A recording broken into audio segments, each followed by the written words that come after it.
ஆண்டவரும் இரட்சகருமான இயேசு கிறிஸ்துவின் ஈடு இணையற்ற நாமத்தில் அன்றன்றுள்ள அப்பம் வாசகர்களுக்கு எங்கள் அன்பின் வாழ்த்துக்கள்.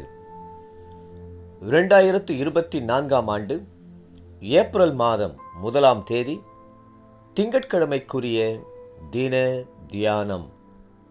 இன்றைய தலைப்பு முட்செடியில். உபாகமம் 33:16 சொல்கிறது, முட்செடியில் எழுந்தருளினவரின் தயை யோசேப்புடைய சிரசின் மேலும் தன் சகோதரரில் விசேஷித்தவனுடைய உச்சந்தலையின் மேலும் வருவதாக. மோசே கர்த்தருடைய நாமத்தை சொல்லும்போது அவர் முட்செடியில் எழுந்தருளியவர் என்று சொல்லிவிட்டு அவருடைய தயை அவருடைய பிள்ளைகளின் தலையின் மேல் ஆசீர்வாதமாக வருகிறது என்று குறிப்பிட்டு சொல்கிறார். ஒரு நாள் மோசே ஓரே பர்வதத்தில் முட்செடியில் எழுந்தருளியவரை தரிசித்தான்.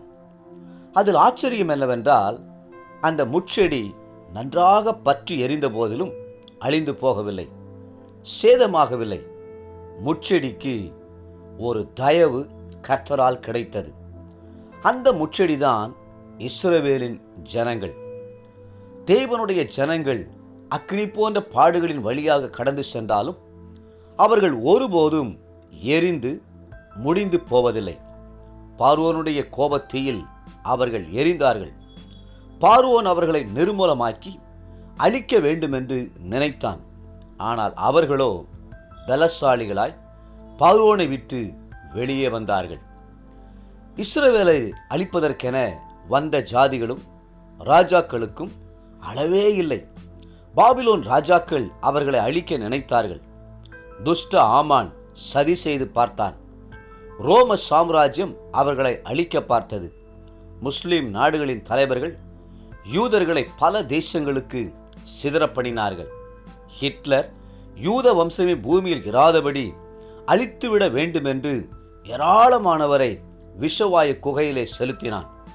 எகிப்தின் அதிபதியாகிய நாசர் இஸ்ரவேலரை நசுக்க வேண்டும் என்று கங்கணம் கட்டி கொண்டிருந்தான். ஆனால் முட்செடியில் எழுந்தருளியவரின் தயவு அவர்களுக்கு இருந்ததால் அவர்களை அழிக்க முடியவில்லை. இன்றைக்கு நீங்கள் அக்கினி போன்ற சோதனைக்குள்ளாக செல்லலாம். பல துன்மார்க்கர்கள் உங்களை அழிக்க, உங்கள் குடும்பத்தை நிர்மூலமாக்கிவிட கங்கணம் கட்டி கொண்டிருக்கலாம்.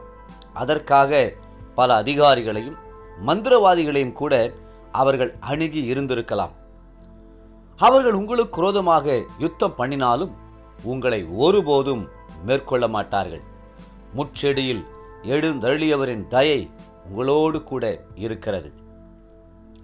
நீங்கள் அக்கினி சூளையை பார்க்கக்கூடும், அதில் அக்கினி பற்றி எரிகிறதை பார்க்கக்கூடும். ஆனால் உங்களுக்கு தயவு பாராட்டும்படி கர்த்தர் அந்த அக்கினியிலே எழுந்தருளி இருக்கிறார் என்பதை மறந்து போகாதேயுங்கள்.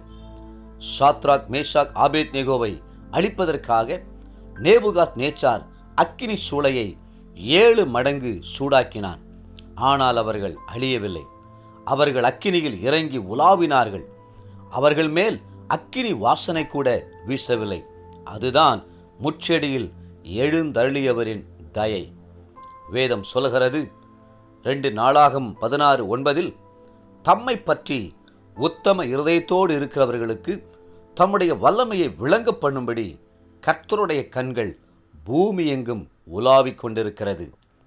தேவப்பிள்ளைகளே, முட்செடியில் எழுந்தருளினவரின் தயை உங்களோடு கூட இருக்கிறது.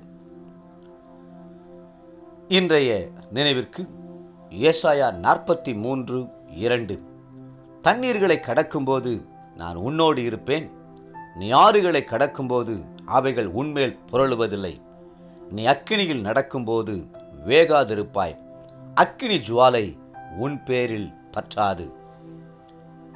இன்றைய வேத வாசிப்பு காலை நியாயாதிபதிகள் 13, 14 மற்றும் 15 அதிகாரங்கள். மாலை லூக்கா 6 அதிகாரம் 27 49 முடிய. அன்புக்குரிய அன்றன்றுள்ள வாசகர்களே, மீண்டும் உங்களை வாழ்த்துகிறோம்.